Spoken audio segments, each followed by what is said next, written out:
How did Charles Porter, a man with an English name, rise to become underboss of an American mafia family? Let's check it out. I'm James Gladwish and welcome to OC Shorts, bringing you detailed historical snapshots of the American Mafia and other organised crime. Feel free to subscribe if you like that sort of thing.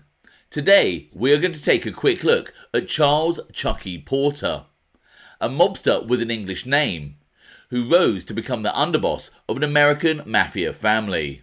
Throughout the history of the American Mafia, there have been many Italian mobsters who were commonly known by non-Italian sounding names. For example, New York mob boss Gaetano Lucchese was known as Tommy Brown, and Chicago enforcer Vincenzo Gibaldi was known as Jack McGurn. But in the case of former Pittsburgh mobster Charles Chucky Porter, this was his actual name. So, how did a man with an English-sounding name become a made man and then rise to the position of underboss in a Cosa Nostra family? I sat down with former FBI Supervisory Intelligence Analyst Paul Hodes to discuss Chucky Porter. Paul Hodes is also a mob historian and author of the excellent book Steel City Mafia.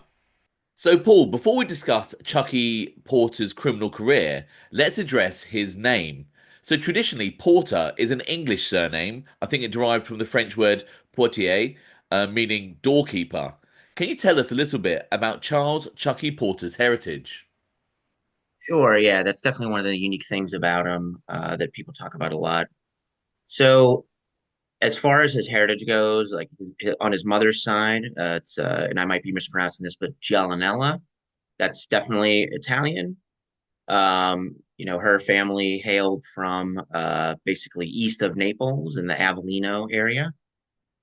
So that his family came from there, pure Italian, it seems. He claimed to his associates in the mafia and to the FBI when he would be speaking to them that his father was actually half Irish, half Italian.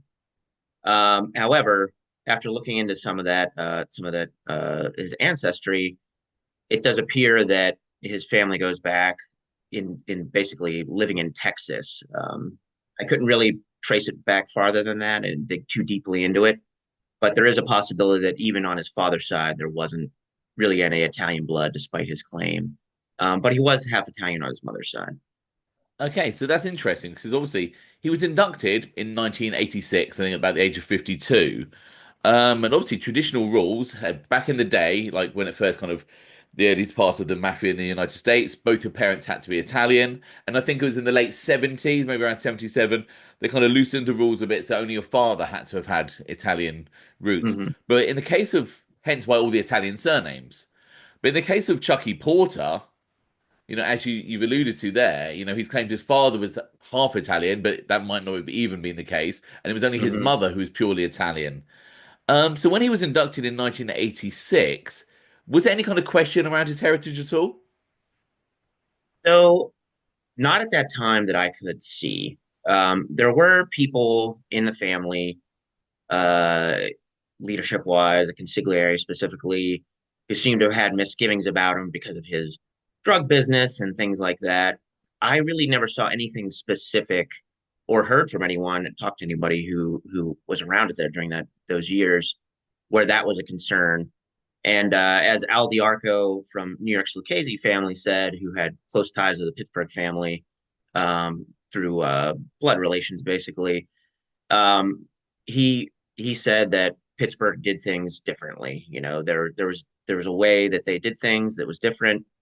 New York definitely had some control over how many members were made. But as far as who they chose to induct, that was up to them. And for Porter, he made them a lot of money. He was very loyal during the height of his career, and he was seen as a natural leader. And so all of that, basically trumped the rest. Yeah, all of that went in his favor, and he did have some Yes, Italian heritage through his mother's side, which I assume they exactly. knew from growing up in the area. They knew his mother was Italian, at least. Yes, yes, exactly. As you said, the Pittsburgh mob just did things a little bit differently and kind of bent the rules, so to speak. Yep. Okay, so let's talk a little bit about Charles Chucky Porter's early life and career. Can you elaborate on this for us, please? When he was growing up, he went to high school in Etna, Pennsylvania, which is still in the same county as Pittsburgh. He was on the rifle shooting team. He was at one point a as a legitimate job, a mailman. Um, he basically started getting into crime. It seems pretty young, but it's a little wishy-washy on exactly when that began. But I can say that by the 60s and 70s, there are law enforcement reports basically, and I talked to one of the main case agents on the case against Porter, and he mentioned that law enforcement was telling him like, hey, this guy, or telling the FBI, hey, this guy is in charge of these gambling games, of these clubs. He seems very well respected, and this was by the early 70s. He was under Kelly Mannarino, who was the underboss at that time. So he was part of what we call in the Pittsburgh area the New Kensington faction to start, and then his career went from there. Fantastic. In your book, and we have here, Still City Mafia, if anyone interested, in your book, you mentioned that Porter was the type of guy who would pull out a shotgun at a card game if he felt he was being cheated. And you mentioned that he'd once beaten a man quite savagely with, obviously, with a baseball bat. Was he known for his violent ways? I mean, can you elaborate about this at all? Yeah, so in his earlier career, so like 1970s and before, he was known as someone who was hanging out with somebody else you mentioned on your show, Nick the Blade Giswale. And basically, he, like Nick the Blade, was notorious for, as you mentioned, those types of violent incidents, the pulling out a shotgun during a card game, baseball bat beatings, getting into a lot of bar fights, going to a lot of nightclubs. So he definitely had a violent reputation. And I'll say that that started to change when he started to get noticed for the other things that we had just mentioned: his leadership, his organizational skills, the way that he was able to run these clubs very well and make money. And what the what the agent who worked this case told me is that there was a point in time in the late 70s where Chucky stopped getting into bar fights and started putting a suit on and showing up at meetings at John Larocca's car wash in Pittsburgh. So obviously, in that time, he obviously became a real prominent figure in narcotics trafficking for the Pittsburgh mob, and obviously made a lot of money for them. Can you kind of elaborate on this a bit for us? Yeah, sure. So, I mentioned Nick the Blade. There was a guy named Iggy Prostochimo, and there were Paul Mazy. There were all these Gary Golden people who were involved in the illegal drug business. And basically, a lot of those people at one point or another reported up to Porter.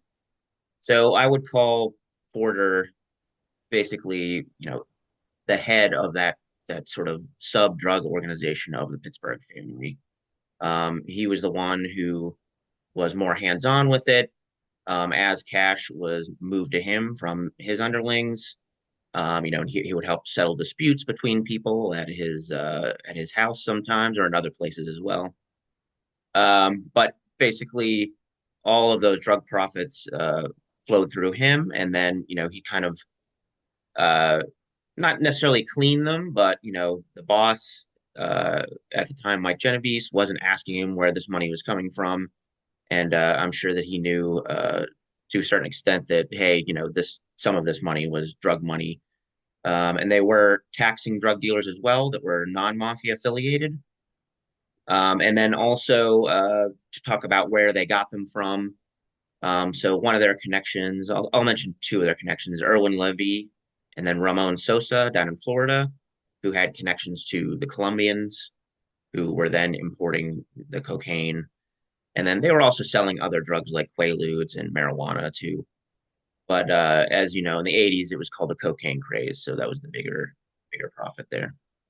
So obviously, you've touched on the family boss at that time was obviously Michael Genovese, who's got a long storied history. I think we covered him in quite a bit of detail in our last conversation. Um, Obviously, he put Porter up to inducted in '86, and then a short period of time after becoming a made man, he literally becomes the underboss in what, around '87, Porter? Hmm. Yes. I assume this is due to his closeness with Michael Genovese, the family boss. Can you talk a little bit about their relationship together? Yeah, so that's another thing that's a bit of a mystery in some ways. So I think Porter, as I said, he was running around in circles with Kelly Mannarino and the New Kensington faction. Kelly Mannarino died in 1980. He was also showing up for meetings with the old boss before Mike Genovese, John Larocca at the car wash. So he was in those circles. And if you're in those higher up circles in Pittsburgh, they're pretty small. So that means that at the same time, he was also meeting Mike as well, I'm sure. And he was also running clubs in East Liberty back in the 70s and maybe even in the 60s. And that was Mike Genovese's old stomping grounds over on Larimer Avenue. And so they're definitely crossing paths a lot. It's not very well documented, unfortunately. But clearly they trusted each other. Larocca had never made the move to make Chucky. But as you said, Mike did pretty quickly after he ascended to be the boss. And so, and it's something I forgot to mention before, but one of the things in the late 70s that showed how much trust like people like Kelly and the leadership had in him is that he was given, allegedly, it wasn't proven in court, but given the responsibility of doing a hit on Charles the Codfish Bricker, who's a notorious Pittsburgh hitman who had killed someone that was close to Kelly Mannarino, a guy named Melvin Pike. And Chucky Porter, allegedly, according to a witness at a trial, never proven, was the person who walked up on Bricker while he was basically watching TV late at night and was able to shoot him in the jaw through the window. And then when Bricker went and hid down by his doorway, shot through the doorway in an attempt to kill him. Like I said, no one was ever prosecuted for that crime, but there was word on the street was that was Chucky. So interesting, obviously, he's ascended to the heights. He's got this English name and kind of a bit of mysterious heritage. And he gets to become underboss. He's close with Michael Genovese. He actually attends a meeting with Philly boss Nicky Scarfo and his nephew Phil Leonetti. Can you discuss the situation around this sit down with Nicky Scarfo? Sure, this happened in September 1986, so not long after Mike Genovese became the boss, and actually very shortly before Chucky Porter got his button. Now, I haven't been able to nail down the exact month in 1986 when he got it, but he got it after this meeting occurred. So he was an associate still at the time when he He met was Nicky still Scarfo. he was still an associate. It's a very odd thing to have an associate meeting with being the main interlocutor with negotiator Yeah. with a boss of another family. So basically, how this came about was Mike Genovese laid down this edict that he was not going to be like the last boss and let people off easy on paying part of their illegal gambling profits to the mafia. And so there was a bookmaker and gambling tax reinstituted all over the place, all over the territories in Ohio, West Virginia, PA. Most of that went off without a hitch. Everybody just paid up because they realized it wasn't going to go well for them if they didn't. Yeah. But there was a gentleman who was named Joseph Nistico, and he was the brother-in-law of Nicky Scarfo, who lived in the Pittsburgh area in Clairton. And he was allegedly an illegal gambling facilitator. And so basically, he refused to pay, and as his each refusal came, the percentage went up. And I heard from people in the know that that percentage eventually reached 50%. And so Joseph Nistico was very desperate at that point. He reached out to his powerful relative in Philly, and Nicky Scarfo decided to make a trip to Pittsburgh. And so in September 1986, in two separate planes, Phil Leonetti and a few members and associates, and then Nicky Scarfo separately with a few members and associates from Philly. arrived at Pittsburgh Airport and went to a hotel in Monroeville. And there was a lounge that was quite popular in that hotel called the Gambit's Lounge. And so all these guys come in.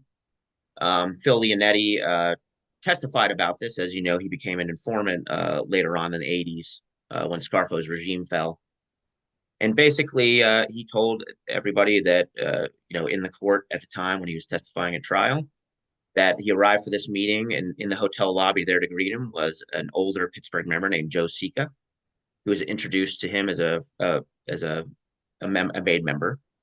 And then he met Lou Volpe, who was also an older made member of the Pittsburgh Mafia. And then after that, introduced as an associate was Chucky Porter. And so him and Chucky and Lou, Joe Sika went home, chit-chatted for a while. They talked about Lou Volpe allegedly talked about his trips to Italy. And then Leonetti noted that there was probably law enforcement at the bar in the back of them. And basically, Chucky looked over and said, "Yep, those are the local law enforcement. They're watching us right now." So basically, they were in the know that they were under surveillance. And that's one of the reasons given why Mike Genovese did not show up to this meeting himself. About 2 hours later, Nicky arrives. They discuss the Nistico situation. Pittsburgh ends up basically giving in on that and saying, "All right, Nicky, he's your relative. You deal with this." Yeah. Philadelphia family ended up taking a small percentage of the profits that gambling operation made. And then they also discussed a video poker machine business after that that Philly was engaged in, and they asked Pittsburgh if they were interested for a cut, if they would put it in the bars that they controlled. And then that was basically the end of it. They did ask Scarfo if he wanted to meet with Mike the next day when law enforcement wasn't present. However, Nicky Scarfo said no, just tell Mike what was decided here.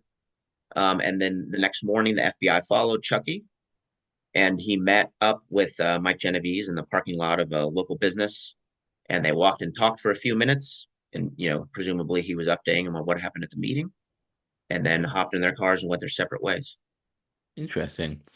So, obviously, I mean, it's fascinating that he had this sit down when he was still just an associate, but obviously highly respected, and obviously his connections with Mike Genovese. So, in '87, he becomes underboss. He's in that position for 3 years until Mhm. 1990, which is quite a pivotal year in the history of the Pittsburgh mob, not just for the mob, but also for Chucky Porter. Can you talk about 1990 with regards to Porter and the Pittsburgh mob?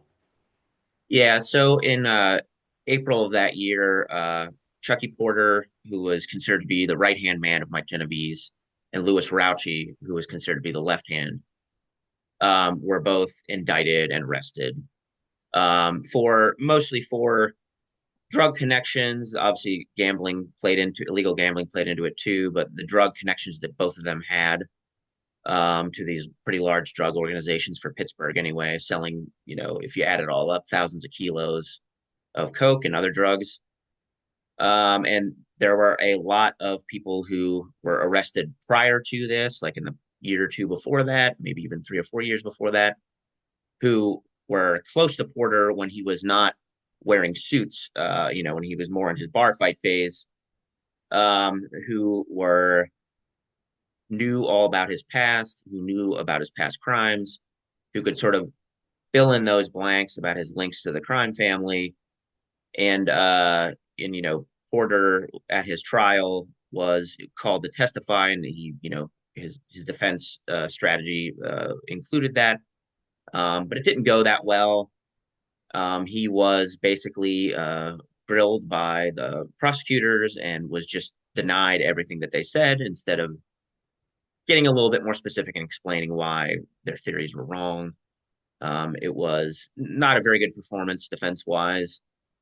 And so he ended up getting convicted of that. And so did Lou Rauchi. And so basically, the middle management of the Pittsburgh Mafia was wiped out, as well as a bunch of lower level people who probably would have been the future of the family, too. And then you add in the fact that there were some substantial and some not so substantial prosecutions all around that time frame. the Pittsburgh family was getting hit hard. And even if you send, like Lenny Strollo, another a Youngstown member, got convicted around that same time. He only went away for like a year and a half or 2 years. But just the fact that everyone was getting hit at that same time, it really weakened the family quite a bit, and they had to scramble to sort of find a new person to fill that role of the street boss or the underboss, where you could actually be a little more hands on. Obviously, Mike Genovese did not want to do that himself. So I mean, Porter, was he sentenced to around what, 28 years or something like that, was it? Yes, And 28 years, so very long sentence. but what did he decide to do? So after about a year in prison, and he claimed due to uh, diabetic condition, he wanted to see his family again. He basically decided to become an undercover informant, which was a pretty big deal to get someone that high up in the Pittsburgh family. You had before Porter, non-made members flip really high-ranking associates, which was a very important position in the Pittsburgh family. But for Porter to flip somebody who's actually in the administration, as we know from our mafia history, right, underboss is a particularly vulnerable position, and there are many underbosses who flipped. But for Pittsburgh, it was a devastating blow, and they didn't know about it until the year 2000. So he was undercover, basically in prison, hanging out with wise guys behind bars, learning about hits through continued contact with his family. It seems I don't know the mechanics of that; wasn't able to figure that out. But clearly, he was getting that information. And one of the principal witnesses against him, a guy named Joey Rosa, who was a close associate in that illegal drug business, um, who testified against him at trial, was a devastating witness at trial. Somehow, the Pittsburgh family figured out that he was going to travel back to Pittsburgh while he was in, witness protection, and basically, Porter's information stopped him from getting killed. And then there were other hits he stopped, even in other families, because other families would talk to him too in prison, it seems. And he was a very useful informant. Like he wasn't talking as much about the past. It seems that whatever agreement they made with him didn't cover sort of the past activities. He was doing current and future activities. He ended up reporting on the Youngstown Cruise illegal business, which helped out the case against them.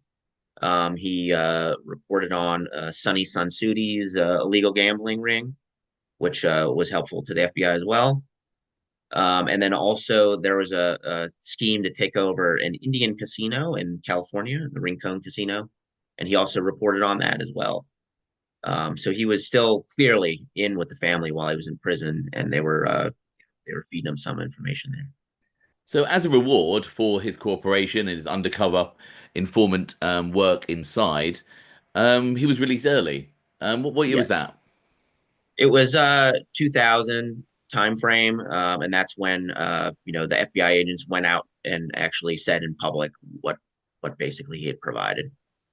And do you know from your research what the kind of what the feedback was from the Pittsburgh mob at the time in around 2000? I mean, I know they're kind of on the wane slightly at the time, but obviously quite devastating to hear that your underboss has been an undercover informant for the FBI for 10 years in prison.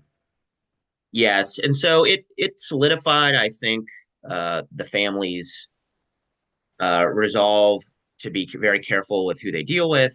As you said, by 2000, especially after Sonny Sansudi was prosecuted that year for his illegal gambling ring, it just doubled down on the fact that there was still heat on them, and that they had to be very careful. And really, to our knowledge, into law enforcement and even people that I talked to who were related to people on the other side of the law, on the criminal side, nobody was made, past the 1990s, time frame. Like there really wasn't an increase in activity anymore.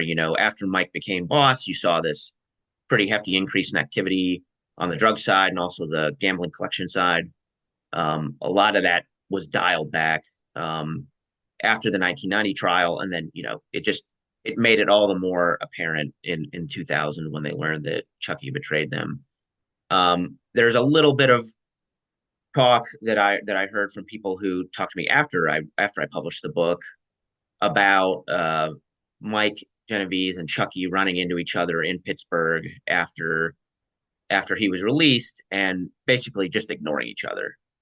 Um, there weren't any known hits. I think the FBI was very worried when Chucky decided to move back to Pittsburgh and move into his old house, where he had literally conducted mafia meetings and settled disputes in the kitchen.